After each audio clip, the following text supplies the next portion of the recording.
Muy buenas a todos desde Medellín, muy buenas desde Colombia. Tengo el placer de poder estar en la casa de Ignacio Alberto Henao.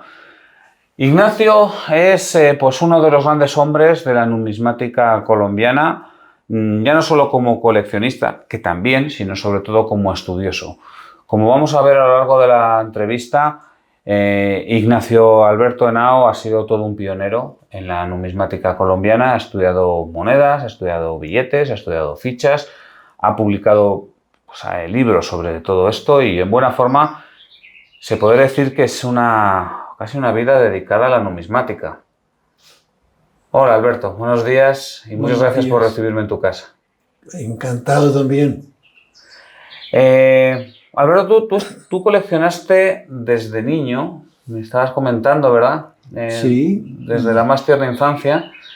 Y estamos hablando de, claro, de los años 40, a lo mejor, cuando estábamos empezando a coleccionar. Más o menos. No tanto. Pues yo realmente creo que empecé a coleccionar por ahí más bien hacia los años 50. Y claro, en esas épocas, ¿dónde podías sacar? ¿Dónde encontrabas bibliografía para poder coleccionar? ¿Cómo sabías qué monedas eran las interesantes? No, simplemente me llegaban las monedas, monedas extranjeras que eran en esa época. Pues me las regalaban. Realmente yo pues en esos primeros años nunca llegué a comprar ninguna. Me las regalaban. Hay gente que viajaba y tenía monedas y me llegaban monedas de muchos países y las iba guardando, pero no tenía ningún libro ni sabía qué. Realmente yo no tenía la menor idea de que existía ese mundo, especialmente por un factor, y es que en ese entonces pues ni se soñaba con internet, que es de donde uno normalmente en la actualidad pues encuentra todo lo que necesita en todo sentido para consultar. En ese entonces no había nada, pues estaba el radio, porque ni siquiera televisión, ¿no? Entonces realmente pues eso era pura afición. Hay gente que nace con el afán de coleccionar, pues yo pues diría que tuve la fortuna de ser uno de ellos. Bien, y claro, entiendo que en algún momento dejaste de coleccionar moneda del mundo y te centraste en la moneda colombiana. ¿Eso cuándo fue? Pues como la fecha exacta o la época exacta no estoy muy seguro, pero sí, pues yo diría que fue poco antes de cuando ya estaba pues más bien maduro, quizá por los años 60 o 70. Bien, y ahí, claro, empezaste a comprar o a centrarte en la moneda colombiana, pero tenemos el mismo problema, ¿no? No había bibliografía. No había ninguna bibliografía, no conocía prácticamente coleccionistas. En Medellín ha habido más bien pocos coleccionistas en esa época. La mayoría de los coleccionistas de los que yo sabía vivían en Bogotá.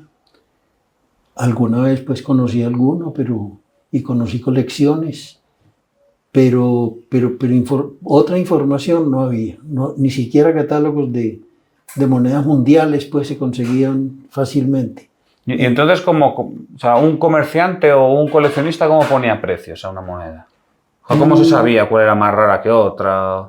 Pues dependía, digamos, pues obviamente monedas de metales preciosos eran mucho más costosas que monedas de cobre y demás. Entonces el precio en buena parte se ponía por eso y por el tamaño, el peso. Entonces una moneda grande pues valía más que una moneda chica, ¿no? Y ya.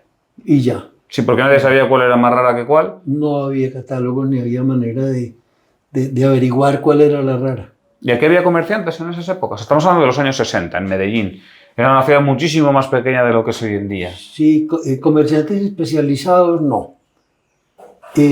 Había comerciantes de otras aficiones, por ejemplo la filatelia. Eso sí, había uno, almacén o dos, que se dedicaban a eso, pero de monedas propiamente no. Solamente gente joyeros o u otro tipo de gente de ese estilo, pues tenían por ahí, guardaban moneditas por ahí, en donde uno podía ir y buscar y esta la tengo, esta no la tengo. Era más o menos el criterio. Entonces, claro, al final las que todo el mundo tenía, a lo mejor acababan siendo un poco más baratas, pero un poco a ojo, digamos. Sí, eso era todo.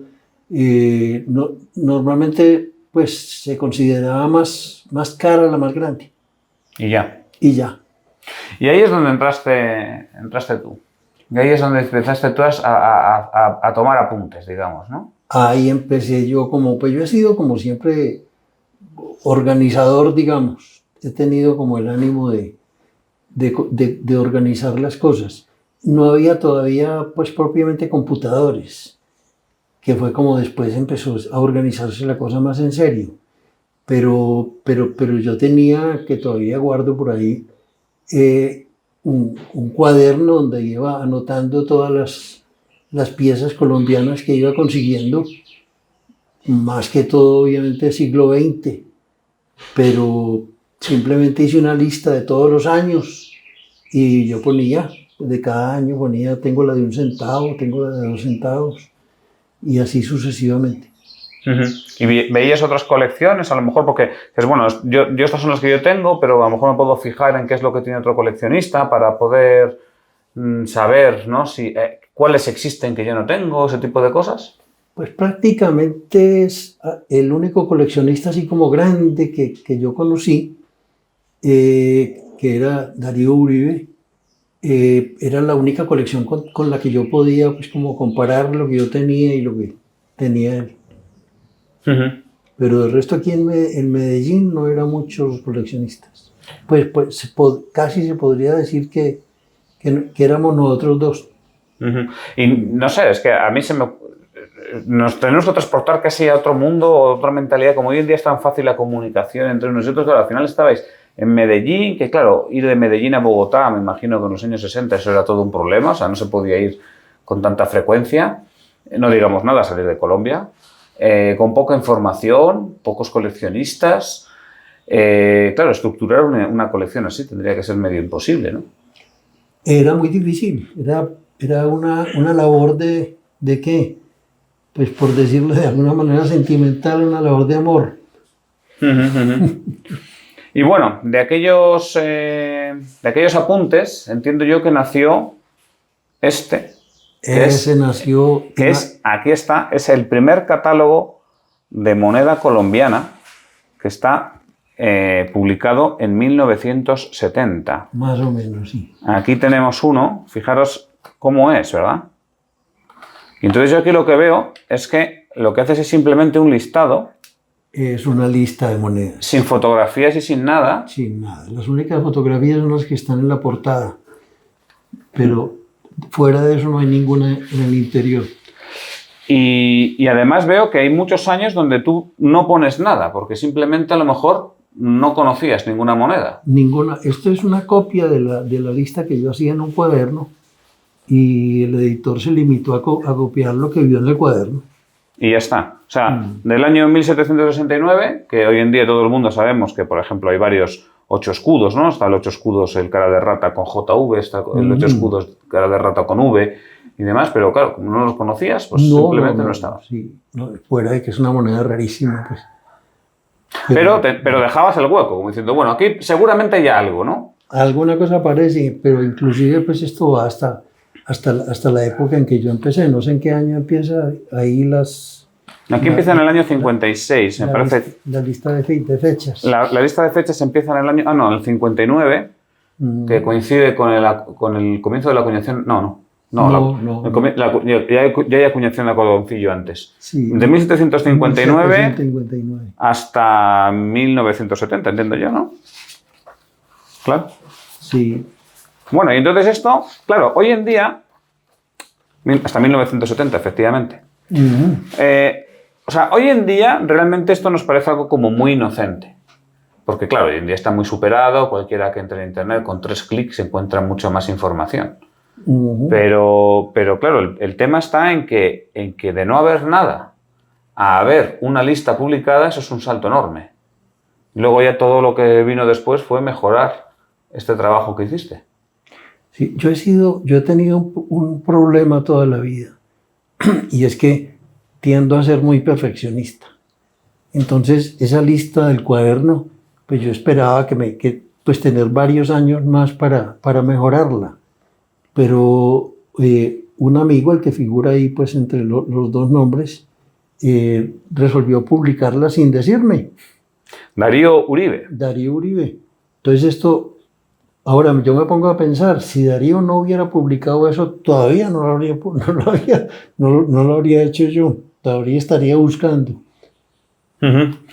Bueno, entonces aquí, como digo, es el primer catálogo de moneda colombiana que se publicó nunca jamás y bueno, pues eso. Luego todos los trabajos posteriores no dejan de ser más que eso, que una mejora de este que hizo en su día Henao.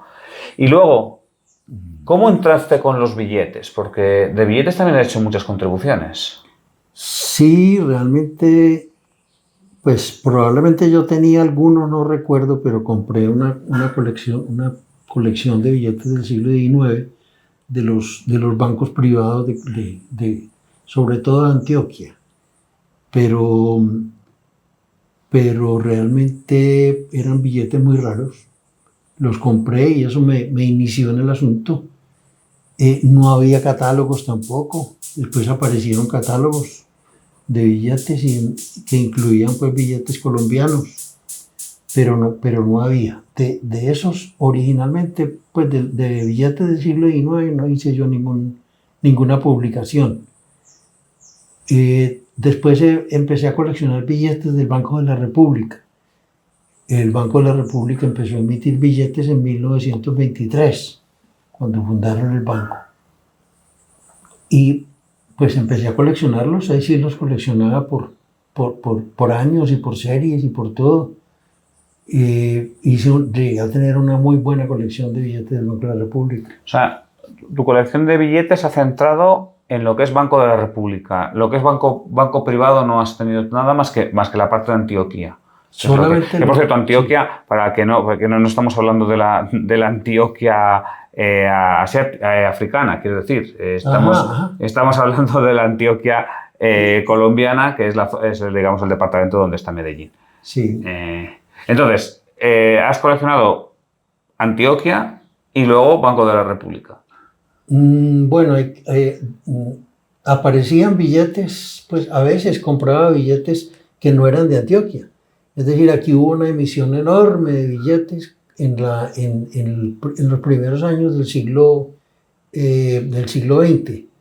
Es decir, hubo una guerra muy importante aquí, muy grave, que la que llamamos la Guerra de los 1000 días, que empezó en 1900.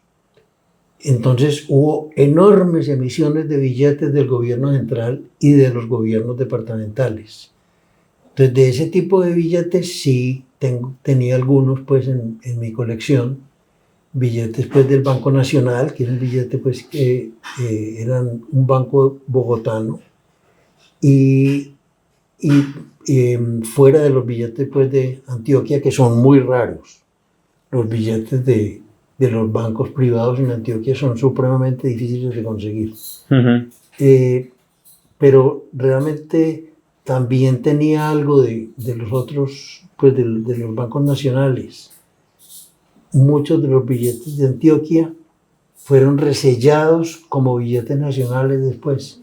Entonces, algunos de los billetes que conseguía yo realmente eran billetes que el banco ya había dejado, ya tenía prohibido emitir billetes, el banco privado.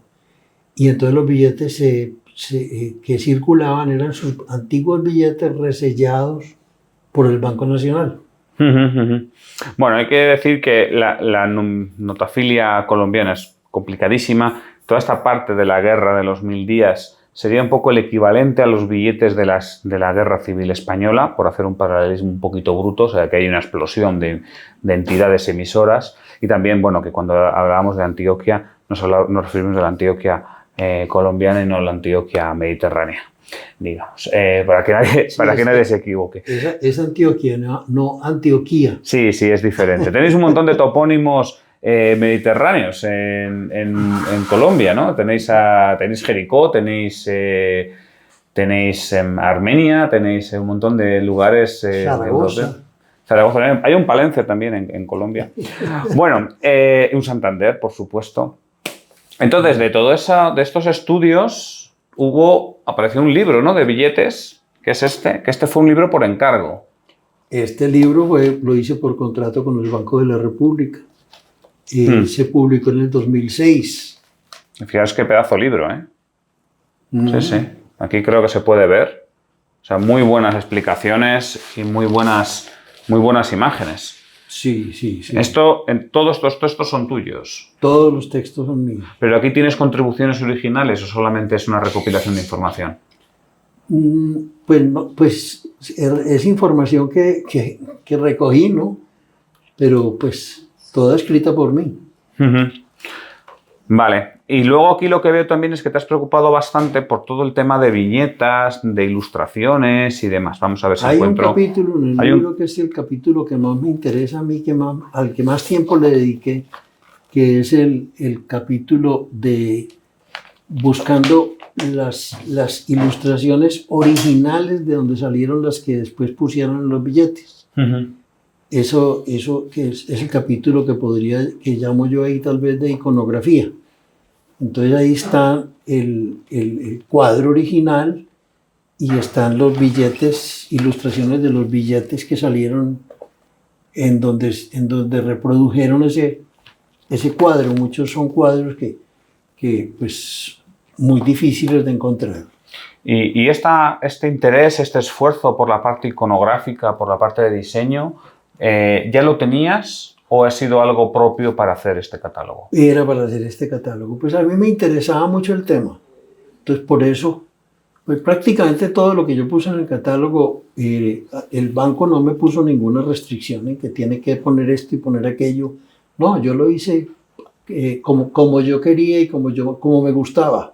Entonces todos los temas que puse yo ahí son pues mis propias ideas. Vale, y luego entiendo que a este catálogo se le acompaña otro, ¿no? Sobre moneda. Pero este es anterior. Es anterior. Y no solo monedas, sino billetes. Se llama Panorama Histórico de la Moneda Colombiana.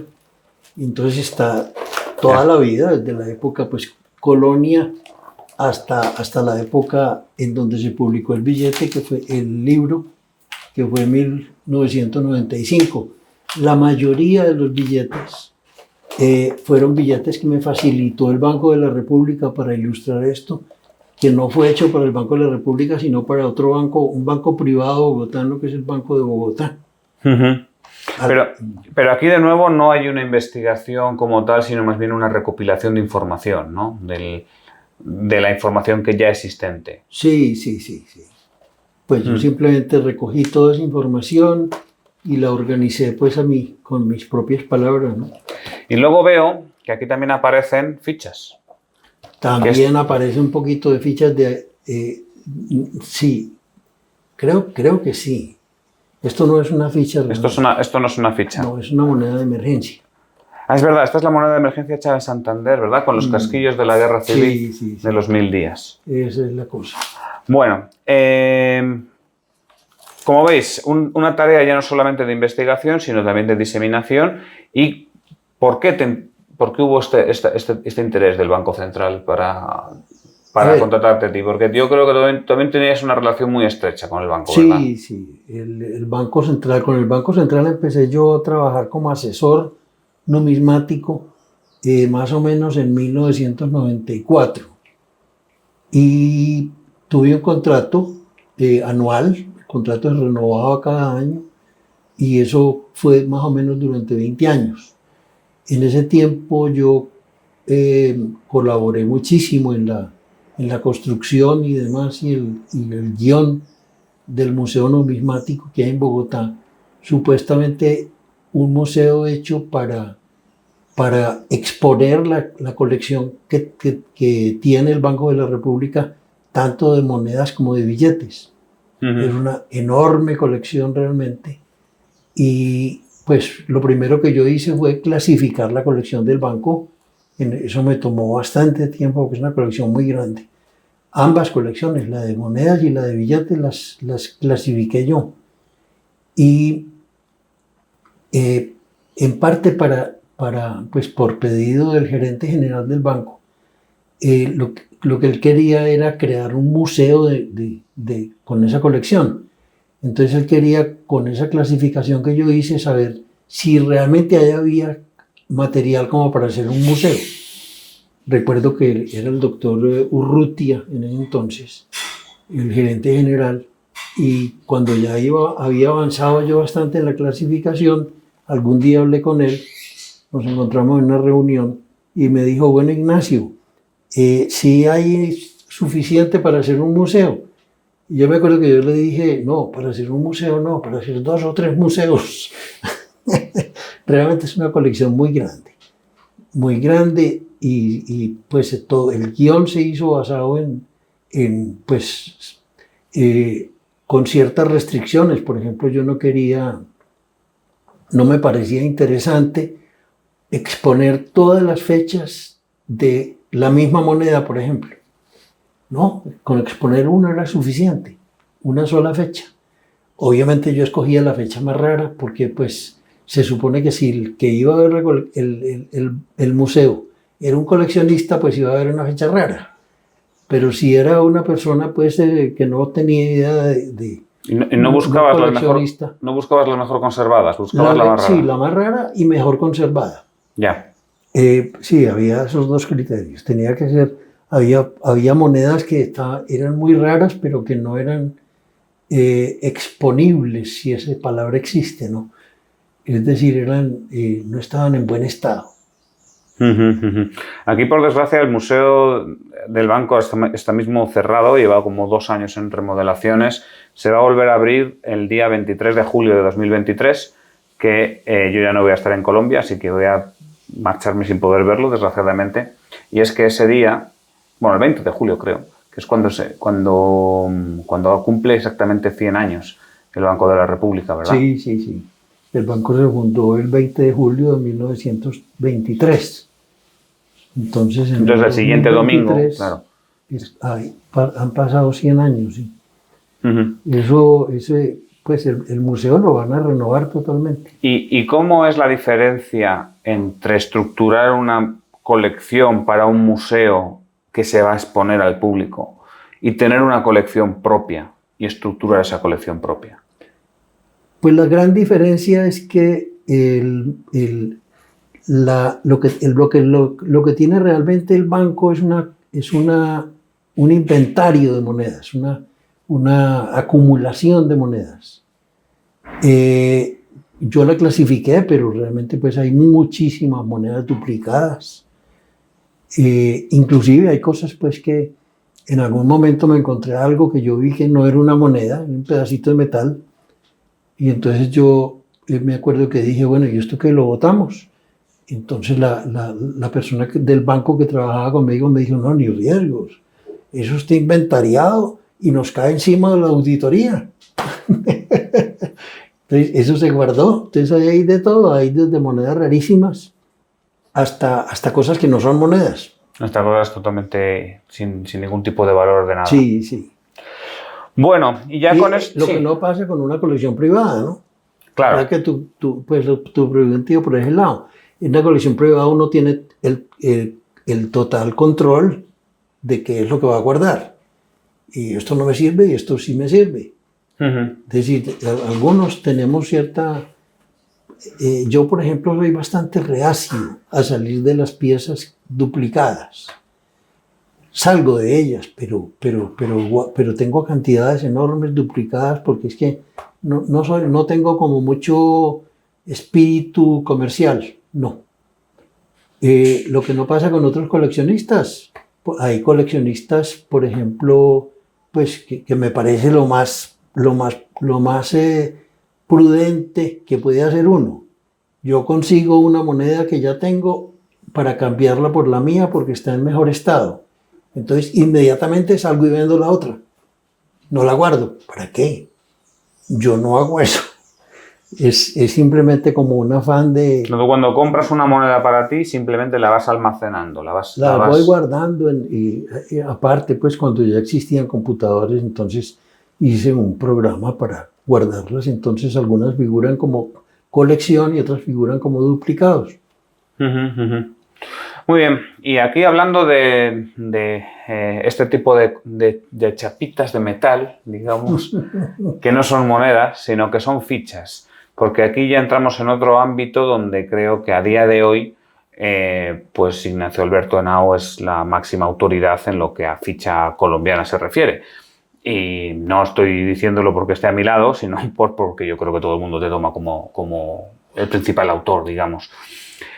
Suyo es de nuevo, el primer catálogo de fichas colombianas que estoy aquí. ¿No es el primero? Una pequeña... A ver, sí. Mi primero, pero no es el primero. ¿Hubo uno antes? Hubo uno antes. Bueno, pues hubo un precedente. Ahora hablamos de este precedente. Y hay que decir que este tiene una nueva edición de la que ya os hablé en el blog numismático el año pasado. Esta la tengo yo en mi casa. Que bueno, este está escrito junto con otro amigo nuestro que es Tulemonde, con Gregorio Tulemonde. Entonces, bueno, hay que decir que esta edición es del año 2003. 2003. Esta edición es del año 2022, me parece, ¿verdad? Creo que sí. Entonces hay como 20 años de investigación entre una y otra, aparte de los que hubo para la primera. Sí. Tela marinera, el tiempo que hemos dedicado a las fichas, ¿no? Obviamente pues se aumentó mucho la cantidad de fichas que aparecieron en 20 años.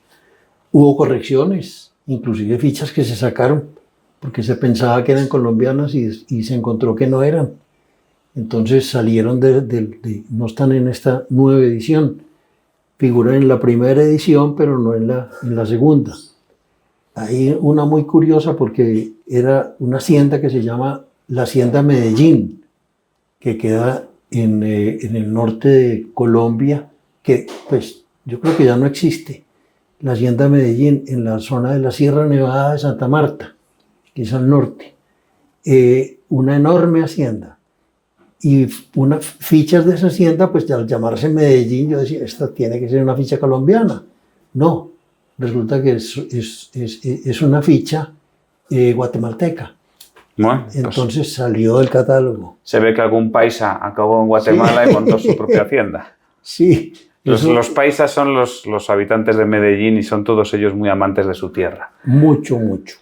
Una tierra preciosa, por supuesto. Bueno, entonces, ¿cuándo empiezas a interesarte por las fichas? Bueno, en forma, digamos que organizada, cuando salió el primer catálogo, que lo publicó un amigo que se llamaba, porque ya murió en estos días, se llamaba Enrique Bernal. Enrique publicó un catálogo, le puso el nombre de Numismalia, y es algo parecido a este. Es decir, se puede decir que es una lista de fichas. O sea, si hay algo como esto para las monedas, pues sí. Lo de Enrique Bernal era para las fichas. Muy poquitas fotografías y muy malitas al final, y prácticamente se limita a ¿qué? Una cosa similar a esto, una recopilación de fichas. ¿Y eso sería años 80, años 90? Eso salió...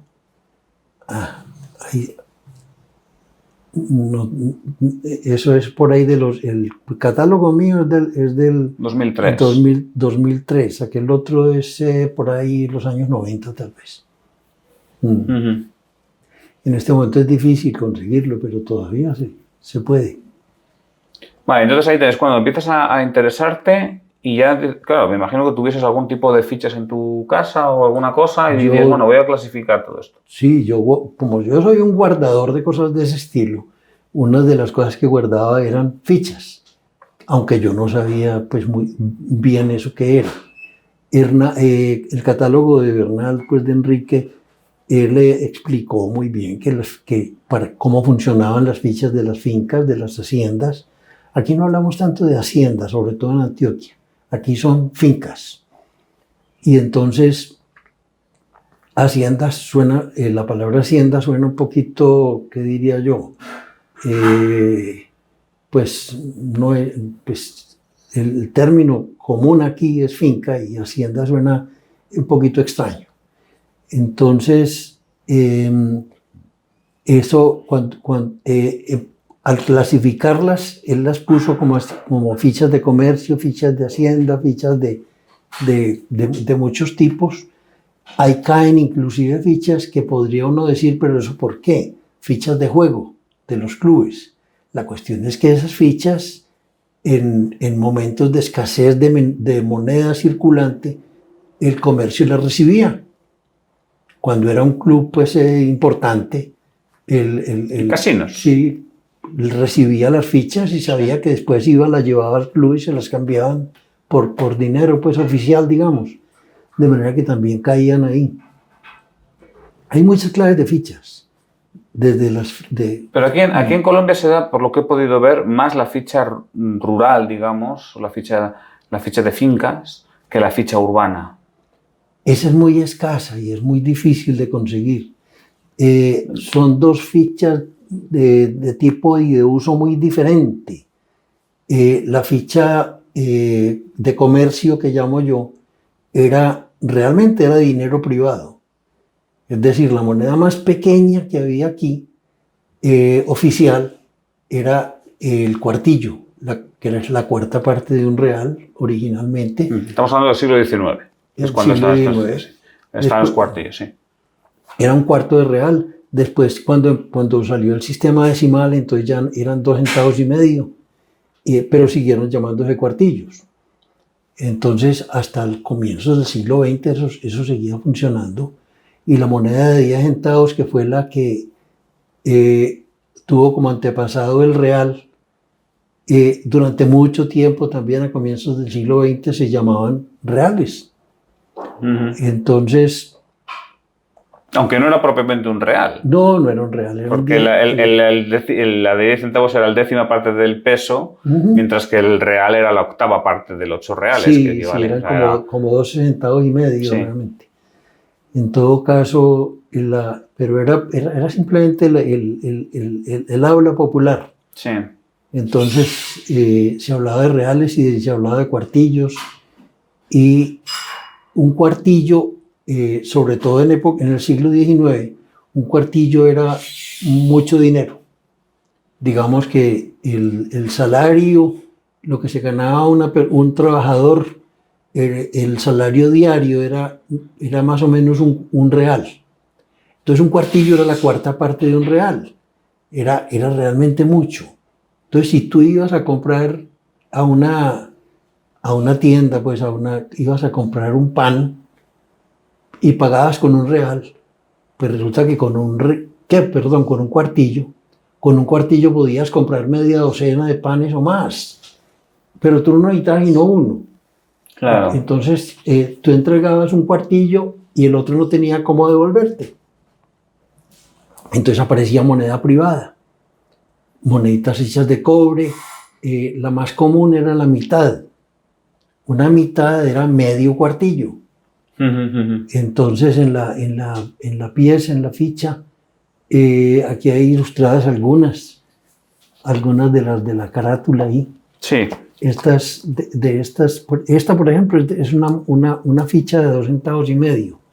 La de por detrás era un cuartillo. O sea, que era dinero que estaba pensado para comerciar, no como una forma privada de contabilidad y que después acabase siendo como un uso secundario, sino que directamente se utilizaba para comerciar. Se le entregaba al público, eso circulaba como moneda.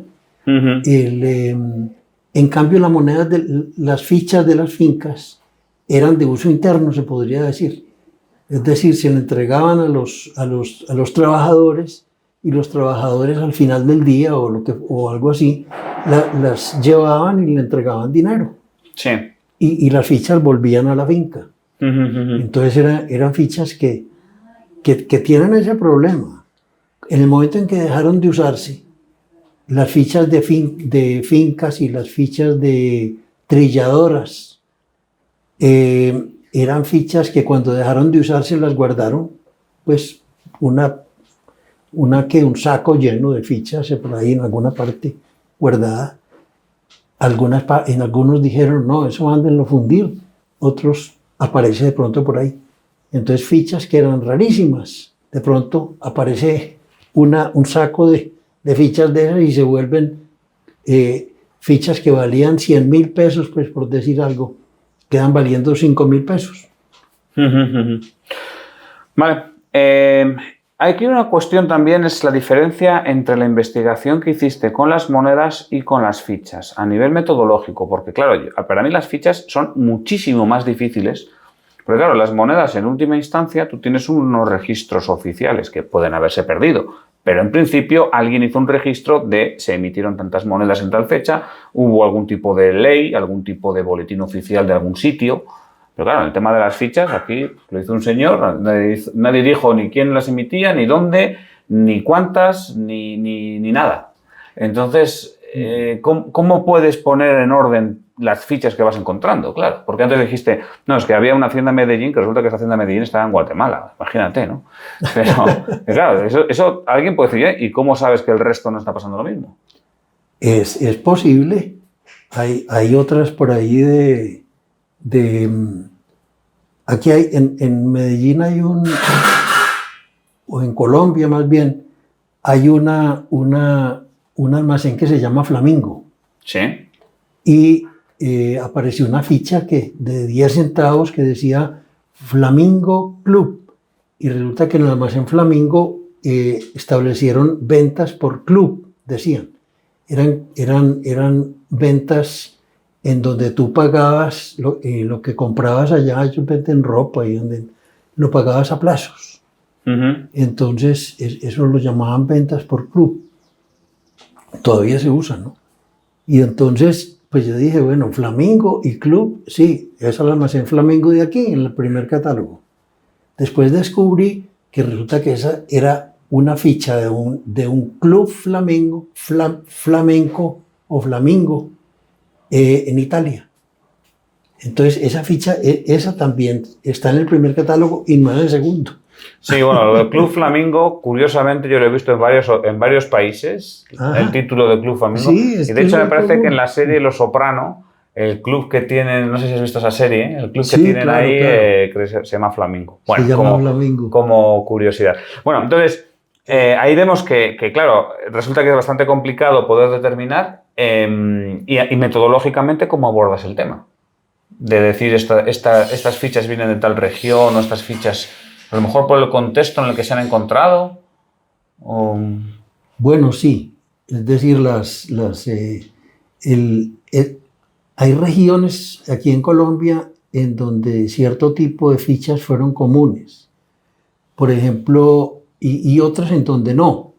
Por ejemplo, cosa curiosa, en Antioquia, aquí en mi departamento, no existieron fichas. ¿No? Sí hay fichas de clubes, pero las fichas hay fichas de haciendas, pero fichas de comercio no. Ya. Hay fichas de haciendas, toda la parte cafetera aquí de Antioquia, que es grande, es el suroeste del departamento. Ahí hay bastantes. Por ejemplo, hay una muy importante que es la hacienda. Aquí hay una ficha de esos, la Amalia. Esa de abajito, la Amalia. Es la finca que tiene más fichas en Colombia, más fichas diferentes, de distintas formas y de distintas. Curioso, pero uno encuentra fichas de haciendas de todo el país y encuentra 2 o 3 fichas en cada hacienda diferentes. Aquí son más o menos 29 fichas distintas. De una sola hacienda. De una sola hacienda. Con otro problema, no he podido averiguar, y eso que soy muy amigo de la nieta de la dueña original de doña Amalia, pero doña Amalia murió pues yo nunca la conocí, pues obviamente doña Amalia, pero sí conozco una nieta, una bisnieta de doña Amalia, y que se llama María Amalia precisamente, y con ella está investigando mucho su finca y su hacienda, y la hacienda pues, de la familia, tratando de averiguar dónde las hicieron. los fabricantes de las fichas siempre ha sido un interés mío enorme tratar de averiguar dónde fueron hechas. En la Casa de Moneda de Medellín se hicieron bastantes. En la Casa de Moneda de Bogotá también se hicieron algunas. Muchas se hicieron por ejemplo, hay esta ficha de atrás que dice debajo Monpós. Monpós fue una ciudad de la época colonial muy importante que queda pues en la parte casi a la costa más bien. Y realmente Ribón Hermanos era, mejor dicho, era gente con bastante alcurnia, digamos. Ya. Entonces esta ficha es hecha en París. Míralo. Y tiene la marca del fabricante de París. Entonces, bueno, en algún momento sí que habría algún tipo de registro, ¿no? Si dices, no, estas se han hecho en la CECA de Medellín, bueno, pues si vemos los registros de la Casa de Moneda de Medellín, en algún lugar debería aparecer un contrato con tal, ¿no? No aparece. Muy poquito, sí aparecen, pero 2 o 3 cositas. Es decir, un astillero de un puerto del Magdalena que se llama Puerto de Río, allá había un astillero que se llama el Astillero Santa Cruz, donde hacían barcos, pues para barcos fluviales. Y ellos mandaron a hacer fichas en la Casa de Moneda de Medellín y tengo la carta pidiendo 500 fichas de esas. Pero pues son contados con los dedos de la mano en donde hay algo escrito sobre eso. Ese no era negocio para la Casa de Moneda de Medellín.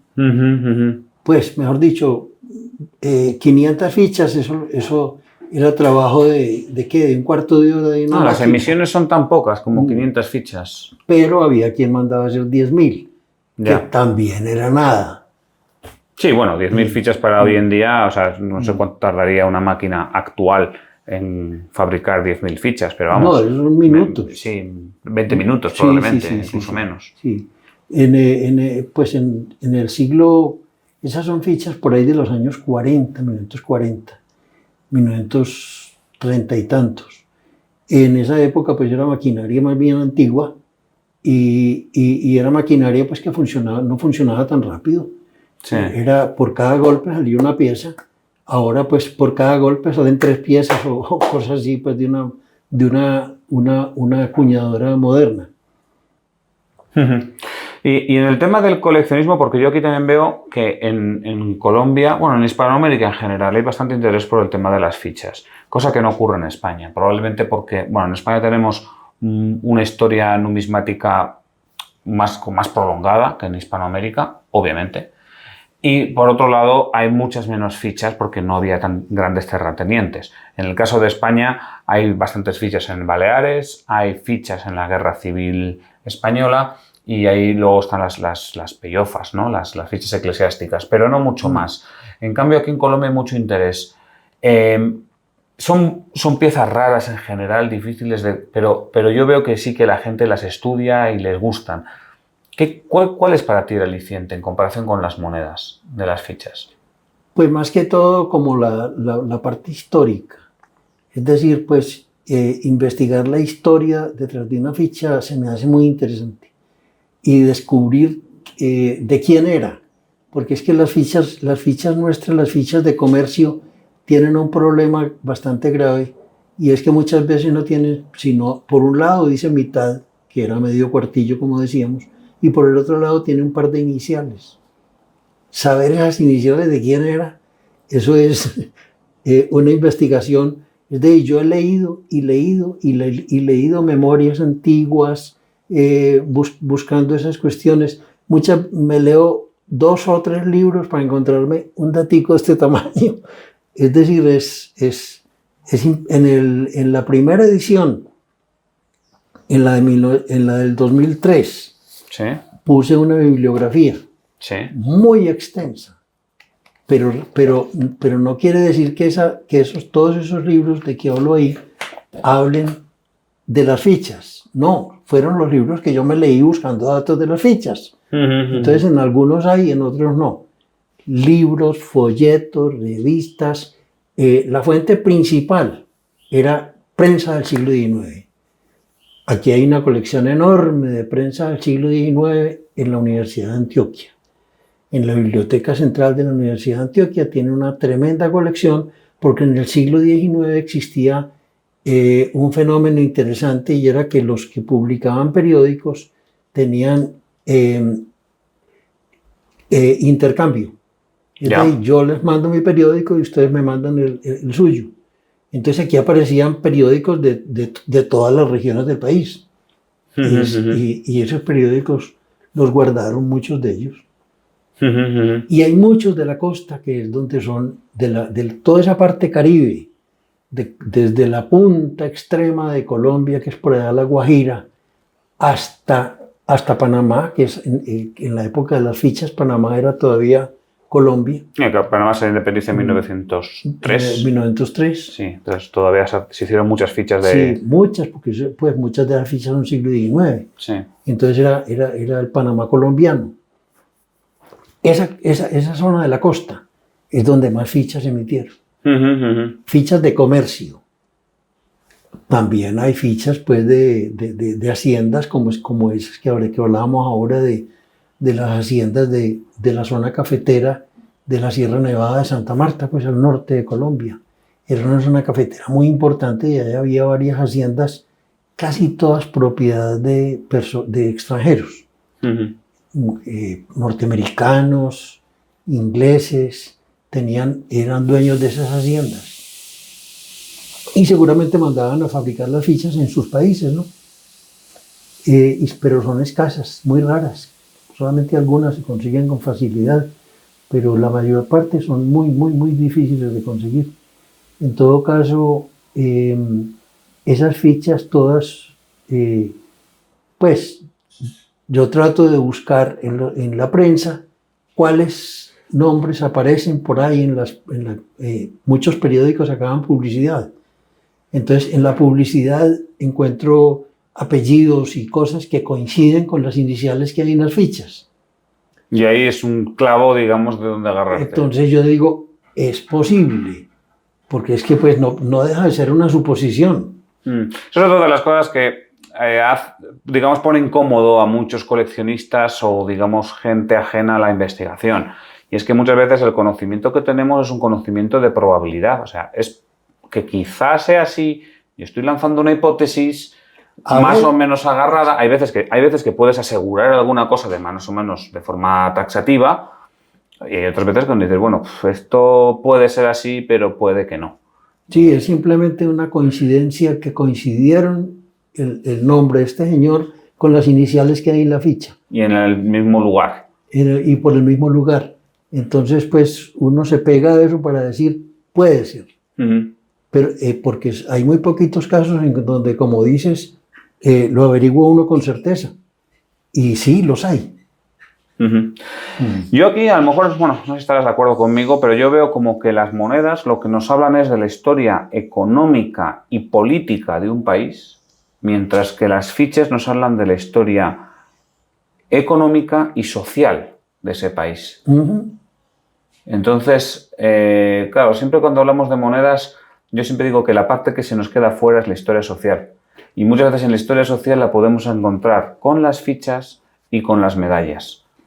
Hay una cosa que ha ido resultando ahora últimamente mucho y se está investigando mucho sobre eso, y las fichas entran directamente ahí, que es la historia de la vida cotidiana. Las fichas eran eso, con un problema. Cuando por alguna razón dejaron de ser útiles, nadie había escrito sobre eso, porque eran tan comunes que no valía la pena ponerse a escribir sobre el asunto. Y no había nadie que las hubiese recopilado en su momento y nada por el estilo. Y yo tengo muy poquitas cosas que he encontrado escritas hablando directamente de eso. Inclusive en la costa tengo 1 o 2 articulitos de periódico en donde se refieren a los ficheros. A los que las usaban los llamaban ficheros. Entonces, quejándose porque es que las fichas se prestaban para cierto abuso. Si tú le entregabas a uno de tus clientes, de tus parroquianos, le entregabas unas fichas tuyas, como a cambio pues de lo que compró o lo que sea, pues él se veía obligado a regresar a tu negocio porque el negocio vecino no la recibía. Entonces era una manera de amarrar al, al cliente, a tu cliente. Inclusive, pues ocurría que el cliente llegaba con las fichas y resulta que ese negocio ya no existía y no había quien respondiera. ¿Y fichas hasta cuándo se siguieron usando aquí en Colombia? Pues fichas de tipo comercio, yo creo que son más que todo siglo XIX. Más que todo siglo XIX y por ahí como hasta los años 70, 1870, 1880, quizá, fueron las últimas fichas. Fueron cambiando. Las anteriores, cuando uno encuentra una ficha en donde dice una mitad, se sabe que es anterior probablemente a 1870. Después de 1870 ya no dice una mitad, sino que dice, ya empezaron a aparecer fichas de 2 centavos y medio, que es un cuartillo. O fichas de un cuartillo, en algunas fichas dice un cuartillo. Por ejemplo, mira, esta dice un cuartillo. Este ejemplar de aquí, creo que se puede apreciar.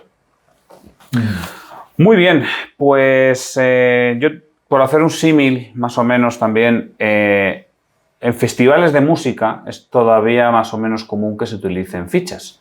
Llegas, pagas un dinero, te dan unas cuantas fichas y luego esas fichas las puedes intercambiar pues, por cervezas o por whisky o por lo que sea.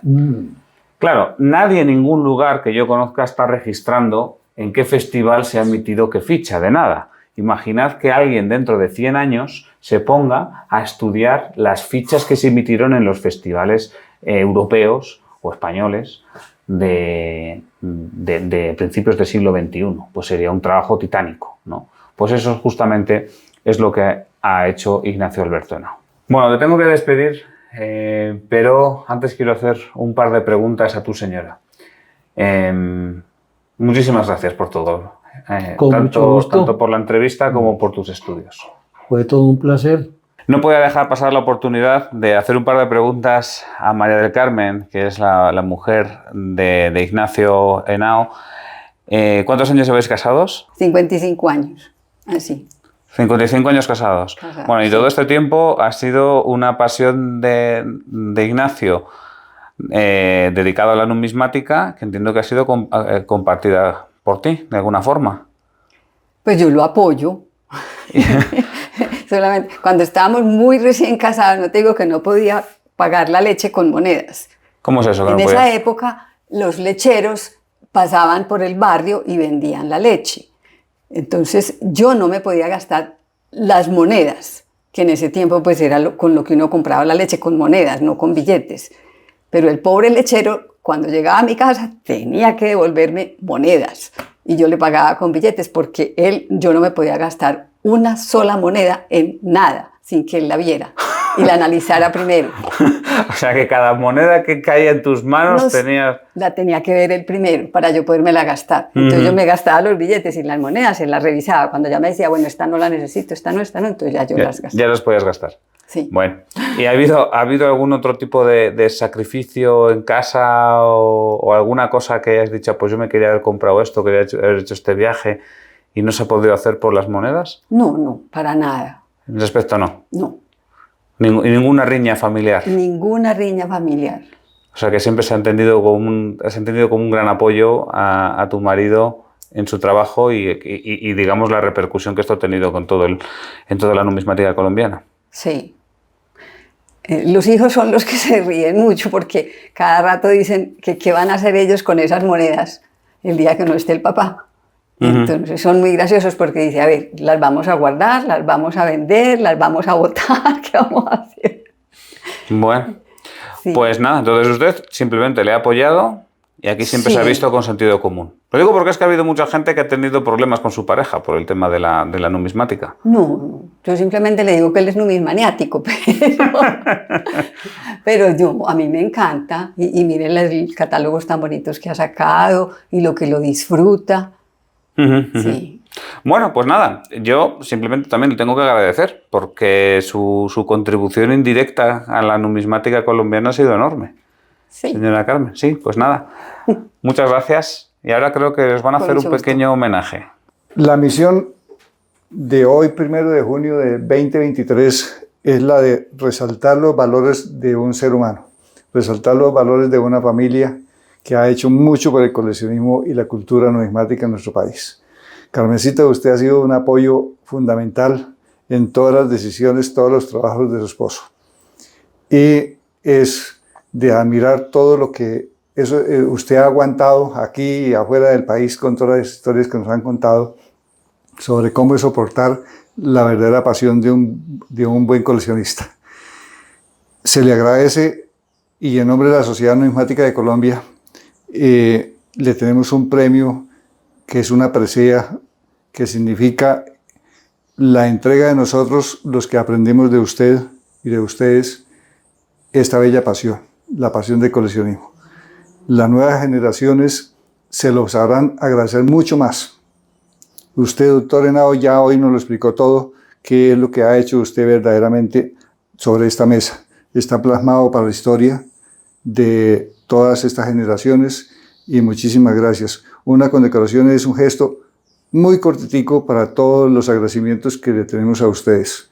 Ustedes son grandes en este país y la Sociedad Numismática de Colombia lo premia en su casa.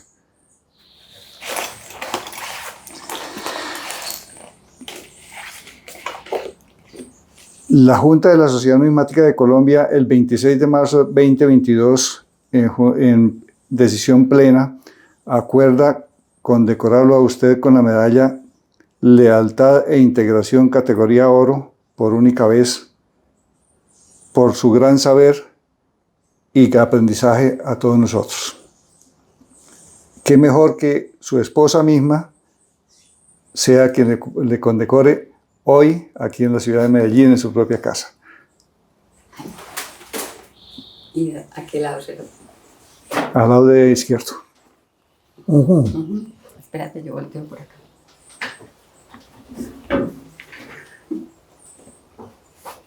This is going to be difficult for me. ¿Como aquí? Sí, señora. No te voy a pedir. Al lado del corazón.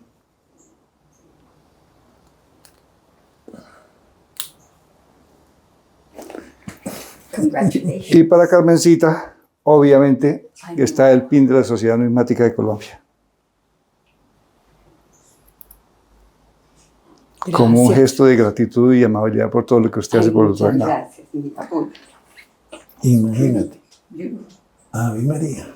Doctor, el pequeño recuerdo de esta generación en agradecimiento a usted. Muchísimas gracias. Camilo, por muchas todo. gracias. Y muchas gracias pues a la sociedad Muy adorados. por este gesto tan elegante. Poquito, pero con mucho amor y mucho placer. Muchísimas gracias por Muy todo. elegantes.